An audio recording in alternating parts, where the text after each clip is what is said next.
Durante décadas, el tenis se explicó a sí mismo con una idea muy clara. El jugador compite solo, golpea solo la pelota, piensa, decide y resuelve solo. Ese aislamiento no era solo una regla deportiva, era una idea moral. El tenis se diferenciaba así del fútbol, del baloncesto o incluso del béisbol. Aquí no hay banquillo activo, no hay órdenes externas. Aquí, si te equivocas, es tu error. Y si aciertas también. Pero esa idea empezó a romperse mucho antes de lo que el reglamento admitía, o de cuando el reglamento lo quiso admitir.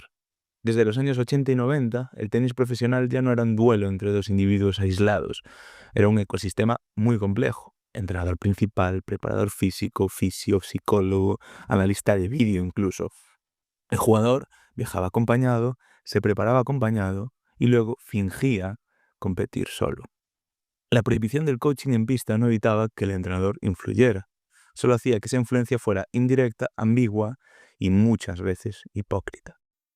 Gestos desde la grada, códigos, miradas sostenidas, palabras sueltas entre juegos, nada oficialmente permitido y todo extraoficialmente habitual.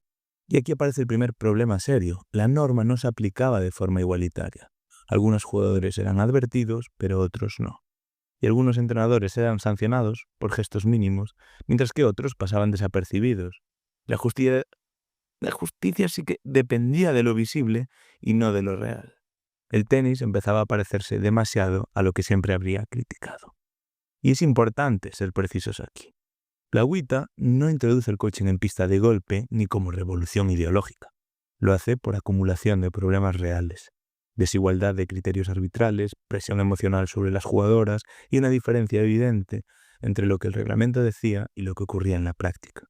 En 2009, la WTA empieza a experimentar con el on-court coaching en torneos concretos. No es un permiso total, pero es una prueba controlada. El entrenador puede entrar durante ciertos descansos y hablar directamente con la jugadora. Y la reacción no es el caos que muchos temían. El juego no se rompe, la tensión no desaparece y el tenis sigue siendo tenis.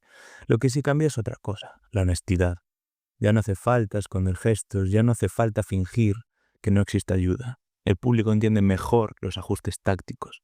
Las jugadoras sienten mayor respaldo emocional en momentos críticos. Después de años de pruebas, debates y ajustes, la WTA formaliza el coaching en pista en 2020, con normas claras.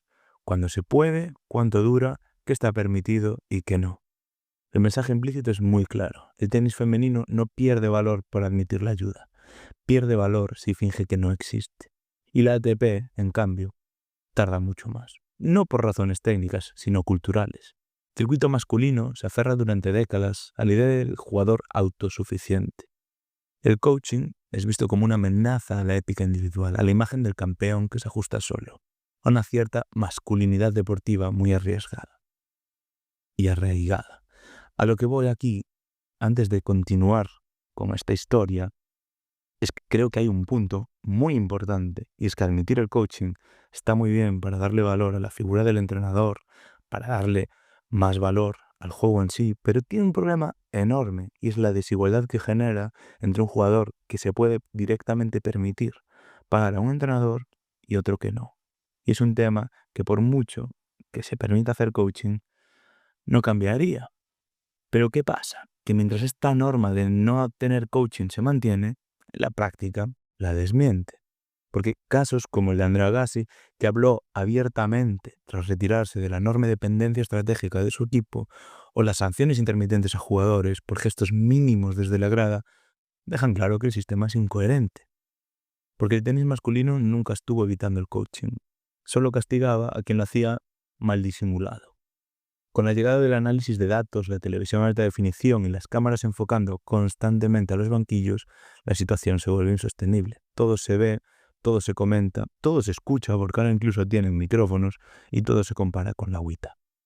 Finalmente, en 2022, la ATP introduce el coaching en pista de forma experimental, muy limitado, con horarios concretos, con advertencias públicas, y no como celebración, sino casi como concesión forzada. En 2023 el sistema se amplía y estandariza. Y aquí ocurre algo revelador. Es que el tenis masculino no cambia tanto como se temía. Los partidos siguen siendo duros, la presión sigue siendo brutal y los errores siguen siendo responsabilidad del jugador. Lo único que desaparece es la ficción. Dos modelos, pero una misma conclusión. La comparación entre ATP y WTA es muy ilustrativa. La WTA fue pragmática, adaptó la norma a la realidad, y la ATP fue, como casi siempre, conservadora. Defendió una idea hasta que la realidad la desbordó. Pero ambas llegaron al mismo punto. Prohibir algo que ocurre de forma estructural no protege la esencia del tenis, la debilita. Hoy, cuando ves a un entrenador hablar con su jugador o jugadora en un descanso, no estás viendo una traición al espíritu del juego. Estás viendo una decisión regulada que evita desigualdad, arbitrariedad y cinismo. El jugador sigue estando solo cuando empieza el punto, pero ya no tiene que fingir que llegó hasta ahí sin ayuda. Y quizá esa sea una de las transformaciones más honestas del tenis moderno. Aceptar que la grandeza individual no desaparece porque alguien te ayuda a pensar mejor. A veces simplemente se vuelve más humano.